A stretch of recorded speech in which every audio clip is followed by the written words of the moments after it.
ನಮಸ್ಕಾರ ವೀಕ್ಷಕರೇ, SR Kannada TV ಚಾನಲ್ಗೆ ಸ್ವಾಗತ. ನಾವು ನಿಮ್ಮ ಜ್ಯೋತಿಷ್ಯ ರತ್ನಾಕರ ಪಂಡಿತ್ ಗಣಪತಿ ಭಟ್ ಗುರುಜಿ. ವೀಕ್ಷಕರೇ, ಇವತ್ತಿನ ಸಂಚಿಕೆಯಲ್ಲಿ ಈ ರೀತಿಯಾಗಿ ಮುಡುಪು ಕಟ್ಟುವುದರಿಂದ ಧನಲಕ್ಷ್ಮಿಯನ್ನು ವಶೀಕರಣ ಮಾಡಿಕೊಳ್ಳಬಹುದು. ಮುಡುಪು ಕಟ್ಟುವುದರಿಂದ ಅದೃಷ್ಟ ಬದಲಾಗ್ತದ? ಹೌದು ವೀಕ್ಷಕರೇ, ನಾವು ನಂಬಿರುವಂತಹ ದೈವ ದೇವತೆಗಳಿಗೆ ಇಷ್ಟಾರ್ಥಕಾರಿ ಸಿದ್ಧಿ ಆಗಲಿ ಅಂತ ಮನೆಯಲ್ಲಿರುವಂತಹ ವಸ್ತುಗಳನ್ನೇ ತಗೊಂಡು ನೀವು ಮುಡುಪು ಕಟ್ಟಿದ್ರೆ ನಿಮ್ಮ ಅದೃಷ್ಟವೇ ಬದಲಾಗ್ತದೆ. ಅದರಲ್ಲಿ ಕೂಡ ಕೆಲವೊಂದು ಸಮಸ್ಯೆಗಳು ಬಲವಾಗಿ ನಿಮ್ಮನ್ನು ಕಾಡ್ತಾ ಇದೆ. ಆ ಸಮಸ್ಯೆಗಳನ್ನು ನೀವು ಪರಿಹಾರ ಮಾಡ್ಕೋಬಹುದು ಮುಡುಪು ಕಟ್ಟುವುದರಿಂದ. ಹಣಕಾಸಿನ ಸಮಸ್ಯೆ, ಸಾಲದ ಬಾಧೆಗಳಿಂದ ಮುಕ್ತಿ ಹೊಂದಬಹುದು ಈ ಮುಡುಪು ಕಟ್ಟುವುದರಿಂದ. ವೀಕ್ಷಕರೇ, ಈ ಮುಡುಪು ಕಟ್ಟುವಂತ ವಿಧಾನ ಹೇಗೆ, ಯಾವ ಕಾರಣಕ್ಕೆ ಮುಡುಪು ಕೊಡ್ತಾರೆ, ಹೇಗೆ ನಮ್ಮ ಅದೃಷ್ಟ ಬದಲಾಗ್ತದೆ, ಇವತ್ತಿನ ವಿಚಾರದಲ್ಲಿ ತಿಳಿದುಕೊಳ್ಳೋಣ.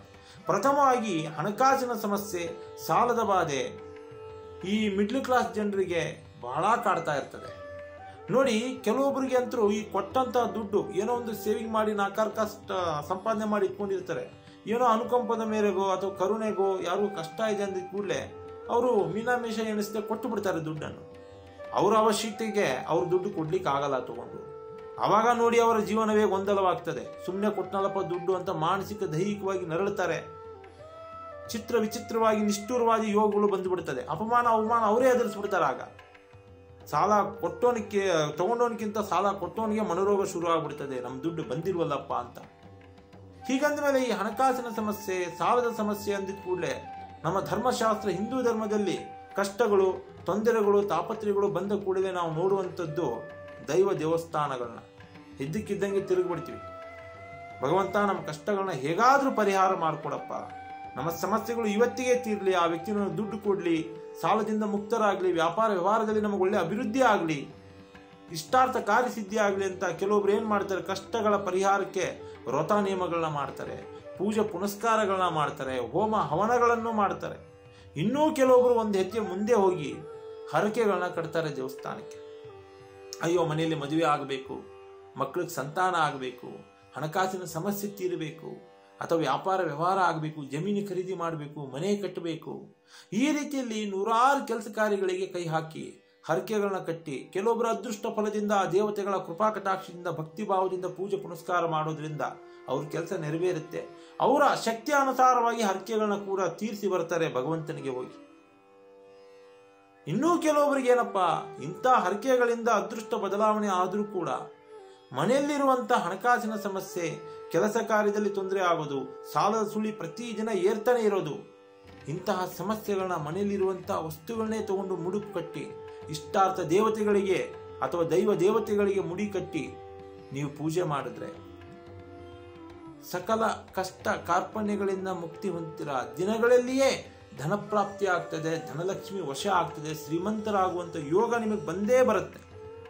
ನೂರಾರು ರೀತಿಯಲ್ಲಿ ಮುಡಿಪು ಕಟ್ಟುವಂತ ವಿಧಾನಗಳಿದ್ದಾವೆ. ಅದರಲ್ಲಿ ಕೆಲವೊಂದು ವಿಧಾನಗಳನ್ನ ನಮ್ಮ ಧರ್ಮದಲ್ಲಿ ತಿಳಿಸ್ಕೊಡುವಂತಹ ಪ್ರಯತ್ನ ನಾವು ಮಾಡ್ತೀವಿ.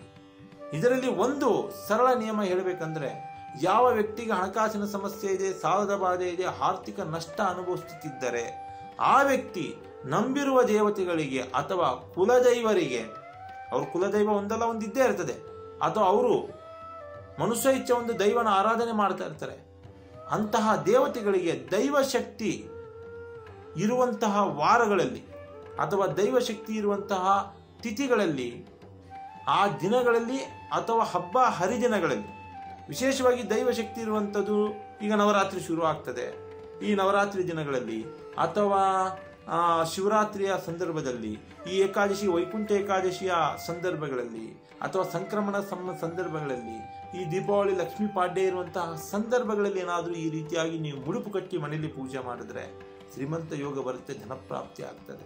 ಹೇಗೆ ಮುಡುಪು ಕಟ್ಟೋದು? ಸರಳ ವಿಧಾನ. ಒಂದು ಶುದ್ಧ ಬಿಳಿ ವಸ್ತ್ರವನ್ನು ನೀವು ತಗೊಂಡುಕೊಂಡು ಬನ್ನಿ. ಆ ಶುದ್ಧ ಬಿಳಿ ವಸ್ತ್ರನ ತೆಗೆದುಕೊಂಡು ಬಂದಿದ್ದ ಕೂಡಲೇ ಅರಿಶಿಣದ ನೀರು ಮಾಡಿ, ಒಂದು ಚಿಕ್ಕ ಬೆಕೆಟ್ನಲ್ಲಿ ಅಥವಾ ಪಾತ್ರೆನಲ್ಲಿ ಅರಿಶಿಣದ ನೀರು ಮಾಡಿ. ವೀಕ್ಷಕರೇ, ಅರಿಶಿಣದ ನೀರಿನಲ್ಲಿ ಅದನ್ನು ನೆನೆಸಿ, ಆ ಬಟ್ಟೆಯನ್ನು, ಆ ಬಿಳಿ ವಸ್ತ್ರವನ್ನು ಅರಿಶಿಣದ ನೀರಿನಲ್ಲಿ ನೆನೆಸಿದ ನಂತರ ಒಂದು ಸುಮಾರು 2 ಗಂಟೆಯ ತನಕ ಅದನ್ನು ಒಣಗಿಸಿ ಇಡೀ ಬಟ್ಟೆ ಅರಿಶಿಣ ಆಗ್ತದೆ. ಅರಿಶಿಣ ಆದ ಬಟ್ಟೆಯಲ್ಲಿ ನೀವು ಉಪಯೋಗಿಸಿ ಬಿಟ್ಟಂತ 11 ನಾಣ್ಯಗಳನ್ನ ಹಾಕಿ, ಯಾವುದಾದ್ರೂ ಆಗಿದ್ರೂ ಪರವಾಗಿಲ್ಲ, ಕೂಡ ಹಾಕೊಳ್ಳಿ. ಒಂದು 11 ನಾಣ್ಯಗಳನ್ನ ಭಕ್ತಿಭಾವದಿಂದ ಆ ಅರಿಶಿಣದ ಬಟ್ಟೆಯಲ್ಲಿ ಹಾಕಿ ಗಂಟು ಕಟ್ಟಿ, ತದನಂತರ ಗಂಟು ಕಟ್ಟಿದ ನಂತರ ನಿಮ್ಮ ಇಷ್ಟಾರ್ಥ ದೇವತೆಗಳ ಫೋಟೋ ಮುಂದೆ ಉದಾಹರಣೆಗೆ ಕೆಲವೊಬ್ರು ಗಣಪತಿನ ಇಷ್ಟಪಡ್ತಾ ಇರ್ತಾರೆ, ಆಂಜನೇಯ ಸ್ವಾಮಿನ ಇಷ್ಟಪಡ್ತಾರೆ, ನರಸಿಂಹ ಸ್ವಾಮಿನ ಇಷ್ಟಪಡ್ತಾರೆ, ವೆಂಕಟೇಶ್ವರನ ಇಷ್ಟಪಡ್ತಾರೆ, ಲಕ್ಷ್ಮೀ ದೇವಿಗೆ ಪೂಜೆ ಮಾಡಿ ಇಷ್ಟಪಡ್ತಾರೆ, ದುರ್ಗಾದೇವಿಗೆ ಇಷ್ಟಪಡ್ತಾರೆ, ಕಾಲಭೈರವಾದ ಈಶ್ವರನಿಗೂ ಇಷ್ಟಪಟ್ಟು ಫೋಟೋಗಳನ್ನ ಇಟ್ಕೊಂಡಿರ್ತಾರೆ. ಆ ಫೋಟೋಗಳ ಮುಂದೆ ಈ ಒಂದು ಮುಡುಪು ಕಟ್ಟಂತಹ ಪ್ರಯೋಗನ ಅದ್ರ ಮುಂದೆ ಇಡಿ. ಸಾಧನನ ಮುಡುಪು ಕಟ್ಟಿದ ಸಾಧನ ಇಟ್ಟ ನಂತರ ಒಂದು ಮಂಡಲ ತಗೊಳ್ಳಿ. ಸುಮಾರು 48 ದಿನಗಳ ಕಾಲ ಅಥವಾ 108 ದಿನಗಳ ಕಾಲ ಒಂದು ಮಂಡಲ ತಗೊಂಡು ಅಲ್ಲಿ ಗಂಟ ಅದನ್ನು ತೆಗಿಲಿಕ್ಕೆ ಹೋಗಬೇಡಿ ವೀಕ್ಷಕರೇ.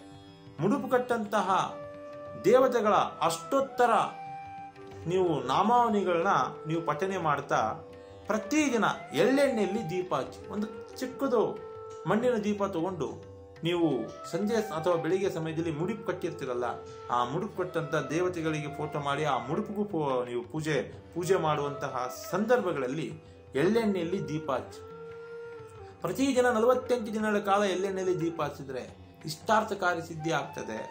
ದೈವ ದೇವತೆಗಳಿಗೆ ಕೃಪಾ ಕಟಾಕ್ಷಗಳಿಗೆ ನೀವು ಪಾತ್ರರಾಗ್ತೀರಾ. ಮತ್ತೆ ಧನಲಕ್ಷ್ಮಿ ಆಹ್ವಾನ ಆಗ್ತದೆ ನಿಮ್ಮ ಮನೆಗೆ. ಯಾಕಂದ್ರೆ ನೀವು ಕಟ್ಟುವಂಥದ್ದು ಮುಡುಪು ಲಕ್ಷ್ಮಿ, ಅಂದ್ರೆ ದುಡ್ಡಿನ ಮುಡುಪು ನೀವು ಕಟ್ತೀರಾ ಅಂದ್ರೆ ಅದು ಡಬಲ್ ಆಗತ್ತೆ, ಅಂದ್ರೆ ಅದು ಹೆಚ್ಚಿಗೆ ಬೆಳೆಯುತ್ತೆ. ಆಗ ಕುಬೇರರ ಪುತ್ರರಾಗ್ತೀರಾ, ಶ್ರೀಮಂತರಾಗುವಂತ ಯೋಗ ನಿಮಗೆ ಇರ್ತದೆ. ಸಡನ್ಲಿ ಯಾವುದು ಆಗೋದಿಲ್ಲ. ಈಗ ಅರ್ಧ ತಾಸಲ್ಲಿ ನಾವು ಕುಬೇರ ಆಗ್ಬೇಕಂದ್ರೆ ಯಾರಿಗೂ ಆಗೋದಿಲ್ಲ. ದಿನ ಕಳೆದಂತೆ ಅದ್ರ ಪ್ರಭಾವ ನಿಮ್ಮ ಮೇಲೆ ಪ್ರಭಾವಶಾಲಿಯಾಗಿ ಬೀರುತ್ತೆ. ಅಂದ್ರೆ ಪಾಸಿಟಿವಿಟಿ ಬರುತ್ತೆ ನಿಮ್ಮ ಜೀವನದಲ್ಲಿ. ಧನಲಕ್ಷ್ಮಿ ವಶೀಕರಣ ಆಗ್ತದೆ. ದೈವ ದೇವತೆಗಳ ಮುಂದೆ ಈ ರೀತಿಯಲ್ಲಿ ಸರಳವಾಗಿ ಯಾವ ಖರ್ಚಿಲ್ಲದೆ ನೀವು ಮುಡುಪು ಕಟ್ಟಿ ನೋಡಿ, ನಿಮ್ಮ ಇಷ್ಟಾರ್ಥಕಾರಿ ಸಿದ್ಧಿ ಆಗ್ತದೆ. ಸಾಲದ ಸುಳಿಯಿಂದ ಹೊರಗೆ ಬರ್ತೀರಾ, ಹಣಕಾಸಿನ ಸಮಸ್ಯೆ ಇರ್ತದೆ, ಅನ್ಕೊಂಡಂತ ಕೆಲಸ ಕಾರ್ಯದಲ್ಲಿ ಜಯಶೀಲರಾಗ್ತೀರಾ, ವ್ಯಾಪಾರ ವ್ಯವಹಾರದಲ್ಲಿ ಅಭಿವೃದ್ಧಿ ಆಗ್ತೀರಾ, ಧನಪ್ರಾಪ್ತಿ ನಿಮಗೆ ಗ್ಯಾರಂಟಿ ಆಗ್ತದೆ ವೀಕ್ಷಕರೇ. ಎಳ್ಳೆಣ್ಣೆಯಲ್ಲಿ ಈ ರೀತಿಯಲ್ಲಿ ದೀಪ ಹಚ್ತಾ ಹೋಗಿ ಒಂದು 48 ದಿನ ಮಂಡಲ ಮಾಡಿಕೊಂಡು ತದನಂತರ 48 ದಿನ ಆದ ಮೇಲೆ ನೀವು ಮುಡುಪು ಕಟ್ಟಿದಂತಹ ಏನಿದೆ ಆ ನಾಣ್ಯಗಳನ್ನ ತಗೊಂಡು ನಿಮ್ಮ ಬೀರುನಲ್ಲಿ ಅಥವಾ ನಿಮ್ಮ ಪರ್ಸ್ನಲ್ಲಿ ಪ್ಯಾಕೆಟ್ಗಳಲ್ಲಿ ನೀವು ಇಟ್ಕೊಂಡು ಕೆಲವೊಂದು ದಿನಗಳ ಕಾಲ ಅದನ್ನು ಉಪಯೋಗಿಸ್ಕೋಬೇಡಿ. ಆ ರೀತಿಯಲ್ಲಿ ಇಟ್ಕೊಂಡು ನೀವು ಮುಂದೆ ಹೊರತಾ ಹೋಗಿ ಅದರ ಲಕ್ಷ್ಮಿ ಅನುಷ್ಠಾನ ಆಗಿರ್ತದೆ. ಆಗ ನಿಮಗೆ ಎಷ್ಟು ಪಾಸಿಟಿವಿಟಿ ಬರುತ್ತೆ ಅಂತ ಹೇಳಿದ್ರೆ ಬಹಳ ಚೆನ್ನಾಗಿ ನೆಮ್ಮದಿಯ ಜೀವನ ನೀವು ಕಳೀಬಹುದು. ಒಂದು ಪ್ರಯತ್ನ ಮಾಡಿ ನೋಡಿ. ಇಷ್ಟಾರ್ಥಕಾರಿ ಸಿದ್ಧಿ ಆಗಲಿಕ್ಕೆ ಧನಲಕ್ಷ್ಮಿ ವಶೀಕರಣದ ತಂತ್ರ ತಿಳಿಸಿದ್ದೇನೆ. ಹಾಗೆ SR ಕನ್ನಡ ಟಿವಿ ಚಾನಲ್ ಅನ್ನು ಸಬ್ಸ್ಕ್ರೈಬ್ ಮಾಡ್ಕೊಳ್ಳಿ. ಒಳ್ಳೆ ವಿಡಿಯೋಸ್ಗಳನ್ನ ಬಿಡ್ತಾ ಇರ್ತೀವಿ. ರಾಶಿ ನಕ್ಷತ್ರಗಳ ಬಗ್ಗೆ, ಕೆಲವೊಂದು ತಂತ್ರ ಮಂತ್ರಗಳ ಬಗ್ಗೆ ಪರಿಹಾರ ಬೇಕು ಅಂದ್ರೆ ಸ್ಕ್ರೀನ್ ಮೇಲೆ ನಂಬರ್ ಹೋಗ್ತಾ ಇರ್ತದೆ. ಕಾಲ್ ಮಾಡಿ, ವಿಮರ್ಶೆ ಮಾಡಿ, ಚರ್ಚೆ ಮಾಡಿ ಪರಿಹಾರ ಕೊಡ್ತೀವಿ. ನಮಸ್ಕಾರ ವೀಕ್ಷಕರೇ. ಸರ್ವೇ ಜನೋ ಸುಖಿನೋ ಭವಂತು.